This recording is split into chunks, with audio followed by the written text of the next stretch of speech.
Emmerdale spoilers. Lydia crushed as the Dingles go behind her back, with huge consequences. Lydia Dingle was completely broken at the end of Thursday's Emmerdale as she learnt the Dingles had gone against her wishes and confronted rapist Craig. Shortly after Lydia told Sam about her attack, she told him to not go full Dingle on Craig as it would just make the situation worse.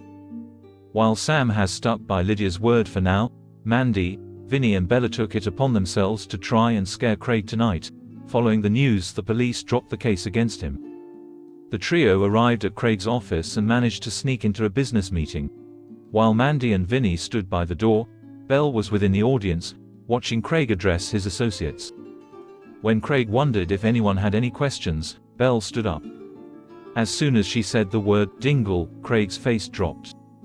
Belle held her own and tried to get Craig to admit he raped Lydia, but ultimately, it just made things worse. While some people left the room, including PA Ruth, Craig's mask didn't slip and continued to maintain that he didn't do anything wrong to Lydia.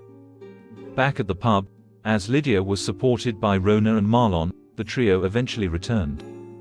They were feeling somewhat pleased with themselves, convinced Craig wouldn't bother Lydia anymore, but he then walked into the pub. Sam, Mandy and Charity all responded with anger and wanted to hurt Craig. As they hurled insults and Craig threatened to involve the law, Rona was holding Lydia as she cried, horrified at what was unfolding. Back at home, after sending Mandy, Belle and Vinny away, Lydia broke down in front of Sam. She said that his family hadn't helped her recovery process and wondered just how long the torture is going to go on for. Breaking down, Lydia then grabbed the doll's house and threw it on the floor, smashing it to pieces. In the next part of this storyline, Lydia will instruct the Dingles to meet in the pub after learning that Craig has been killed. She will question them one by one, with flashback scenes revealing what they've all been up to, but who was responsible for Craig's death. Xin chào các bạn đã quay trở lại UK Soát Spoiler. Vừa rồi các bạn đã theo dõi một sản phẩm của chúng tôi, UK Soát Spoiler, một kênh tin tức chuyên cung cấp cho các bạn những thông tin mới nhất về những bộ phim xà phòng của Vương quốc Anh.